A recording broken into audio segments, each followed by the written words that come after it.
그러니까 5월 20일 한미 공동 정상성명이라는 게 의미는 상당히 많은데 최소한 2%가 모자란 것 아니냐 생각이 돼요.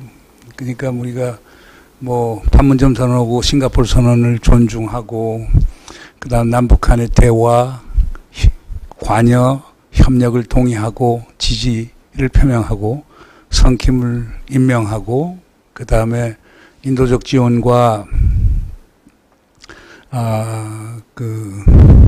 뭐 이렇게 인도적 지원도 해주지만 제재도 그냥 하겠다는 얘기니까. 근데 이것만 갖고 북이 움직일 수는 없다고 보고요. 북은 지금 계속 기다리는 게 미국에서 추가 발언이 나올 것인가. 어떤 추가 발언. 제가 볼 땐 미국 입장에서는 싱가포르 이후 북한이 상당히 자제를 해오지 않았습니까? 이쪽에 모라토리움을 해온 건데 ICBM 시험 발사라든가 7차 핵실험이라든가 기타 미국의 실질적 위협이 되는 것을 삼가해 왔기 때문에 그걸 인정해주는 발언 같은 게 나와야 김정은 위원장도 면이 설 것 아닌가라고 하는 게 있고, 두 번째라고 하는 것은 협상에 나올 수는 얼마든지 있는데, 대화 협상에 나올 수 있는데 나와서 뭘 얻어갈 수 있는가라고 하는 구체적인 그림이 나와야 되는데 그 그림이 전혀 안 나오고 있거든요. 그 다음에 지금 policy review 정책 검토도 지금 비밀 분류가 돼서 그 내용을 알 수가 없고, 그 안에 들어가 있는 게 뭐냐 모르겠어요. 우리 문 대통령이 바이든 대통령하고 얼마나 심층적으로 얘기하는지는 모르겠지만은 그 구체적인 항목이 나와야 북에서 움직일 수 있는 것 아니냐.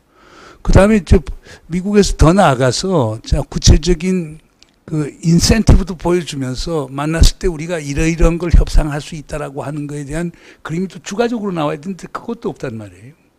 이런 상황 속에서 코로나 때문에 움직일 수 없는 상황이 돼버렸기 때문에 북이 나오기가 상당히 힘든 것 아니냐 하는 느낌이 듭니다. 그래서 저 개인적으로는 사실상 저는 우리 장용훈 기자의 비관주의를 넘어서 남북이 먼저 대화를 해야 된다. 남북 정상이 만나서 얘기를 해야 된다.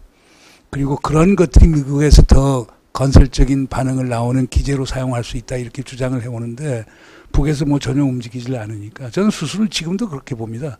남북이 우선 만나서 정상급에도 만나고 그걸 갖고서 우리가 미국에 설득할 수 있고 미국에서 또 카드를 보여주고 그래서 북미가 만나는 것이 오히려 그게 수순이 아닌가 이렇게 생각하는데 뭐 그런 시각은 완전히 소수파 이론이 돼서 그 어려움이 있는 것 같습니다. 그러나 뭐 여기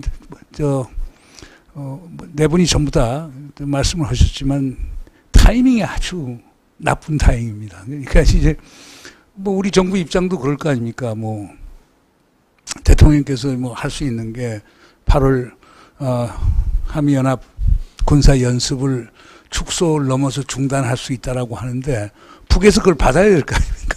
근데 그거에 대한 확실히 없지 않습니까?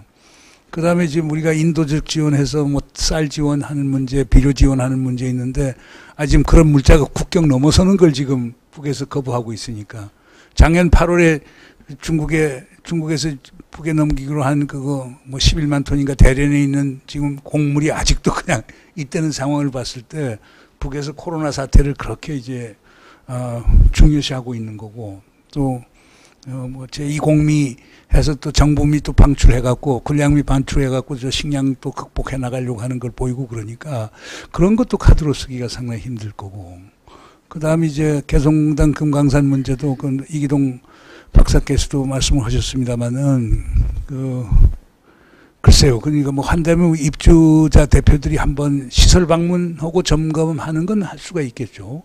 그런 것 같아요. 근데 문제는 북이 그걸 받을 수 있는가 하는 문제. 그다음 금강산 개별 관광도 뭐 가능하긴 할 거예요. 그러나 지금 코로나 상황에서 특히 델타 변이 이렇게 확산되고 하는데 받을 수 있을까? 그게 너무나 상황이 어려운 거예요. 그럼 8월에 그냥 우리도 뭐 지휘소 연습을 하게 되면은 북에서는 뭐 그 봄에 하는 군사 훈련보다는 실질 전력을 동원하는 전력보다는 우리에 대한 비판은 적겠지만 그러나 대화에 안 나올 건 아주 자명한 사실이거든요. 그럼 9월부터 대선 구도로 들어가게 되면은 현 정부는 딜레마에 빠질 거예요. 북에서 전향적으로 나오면 야권에서는 이거 제2의 북풍이라고 얘기를 할 거고 그렇지 않습니까? 아무것도 안 하면 또 그것도 비판받고 그러니까 어느 걸 해도 지금 완전 딜레마에 소위 캐치 22에 빠지는 상황이 됐기 때문에 상당히 어려운 것 같아요. 그럼에도 불구하고 결국 하나는 그겁니다. 뭐 우리가 남북 8차 당대 이후에 조선노동당 규약 변경을 해서 이제 국가 대 국가의 개념으로 간다, 뭘 한다 하더라도 하나 분명한 거는 판문점 선언과 평양 선언이라고 하는 건 두 정상이 합의한 거고 저는 구성력이 있다고 봅니다. 그걸 어떻게 실행해 나가느냐, 남은 임기 동안에. 그리고 현 정부가 생각해야 될 거는 뭐 심지어 내년에 보수 정권이 들어선다고 하더라도 그 2018년에 합의한 사항을 어떻게 추진해 나가느냐. 저는 그렇습니다. 뭐 전쟁을 하지 않은 한은 판문점 선언과 평양 선언을 벗어난 대북 접근은 쉽지 않을 거라고 보거든요.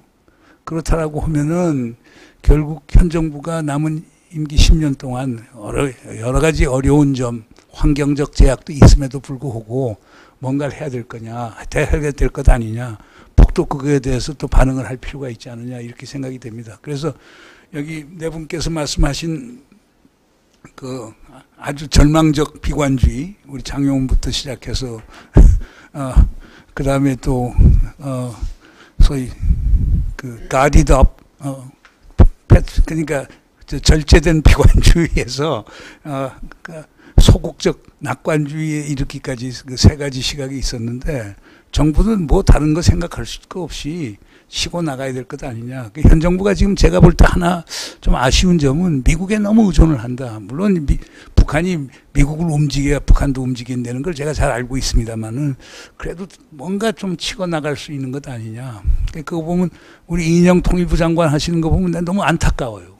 근데 거기에도 좀 힘이 실릴 수 있고 사회적인 담론도 좀 이루어지고 국회에서도 거기에 또 그런 논의에 탄력을 받도록 해야 되는데 그런 분위기가 조성이 안 되고 있어서 참 안타까움이 있습니다. 이게 너무 긴 코멘트를 한 것 같습니다. 네.